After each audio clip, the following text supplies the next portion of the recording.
Students, बहुत welcome in Anoop classes. तो हमने आपसे एक प्रॉब्लम पूछी थी, उसका जवाब आपको ट्रू एंड फॉल्स में देना था। तो हमारे पास प्रॉब्लम क्या है? A finite set can be equivalent to any of its proper subset.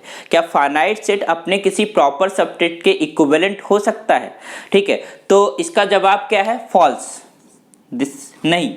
ठीक है, अब क्यों नहीं? तो सबसे पहले हम जानते हैं कि इक्विवेलेंट क्या होता है। इक्विवेलेंट क्या होता है कि अगर हमारे पास एक सेट ए है और एक सेट बी है, दोनों की कार्डिनल नंबर सेम होती है तो उनको हम इक्विवेलेंट सेट बोलते हैं, है ना। एलिमेंट्स कुछ भी हो, सेट्स अलग अलग हो, बट उनके जो डिस्टिंक्ट एलिमेंट्स उन सेट के अंदर हैं वो इक्वल हो। लेकिन जब हमारे पास सेट फाइनाइट होता है तो उनके जो सबसेट्स होते हैं वो प्रॉपर सबसेट्स होते हैं, उनके अंदर कम से कम एक एलिमेंट कम जरूर होगा। ठीक है, प्रॉपर सबसेट क्या डिफाइन होता है कि if I am just saying A is the subset, पहली बात तो हम कह रहे हैं कि ए इसका सबसेट हो and A is not equals to B.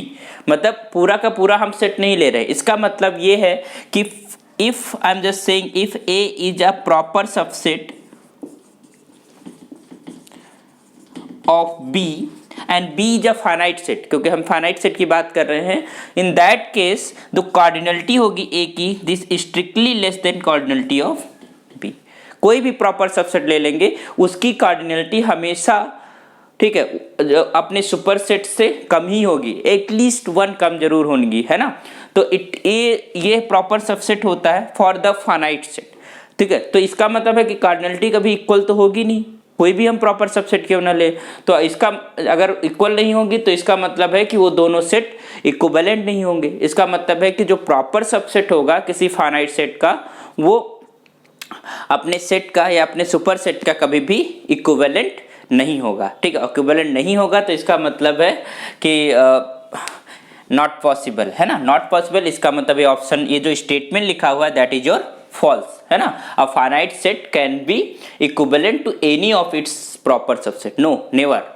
ठीक है, अगर फाइनाइट सेट है तो अपने किसी भी प्रॉपर सबसेट के कभी इक्विवेलेंट नहीं होगा। क्यों? क्योंकि कार्डिनलिटी सेम नहीं होंगी, है ना। नंबर ऑफ एलिमेंट्स सेम नहीं होंगे, कम से कम एक एलिमेंट जरूर ही कम होगा, है ना। अगर सारे एलिमेंट्स इक्वल हो गए तो वो इक्वल हो गया, तो इक्वलिटी होती नहीं है प्रॉपर सबसेट का। जो सेट होता है उससे छोटा ही हो, है ना, जस्ट इक्वल ना हो तो उसे हम प्रॉपर सबसेट कहते हैं। ओके, तो एक सबसेट दैट नॉट इटसेल्फ, है ना, एक सबसेट बट वो सेम ना हो तो उसको हम प्रॉपर सबसेट कहते हैं। तो आई होप कि आपको समझ में आया होगा। ठीक है, ये जो भी आंसर है, और नेक्स्ट प्रॉब्लम हम नेक्स्ट शॉर्ट में रिकॉर्ड करेंगे।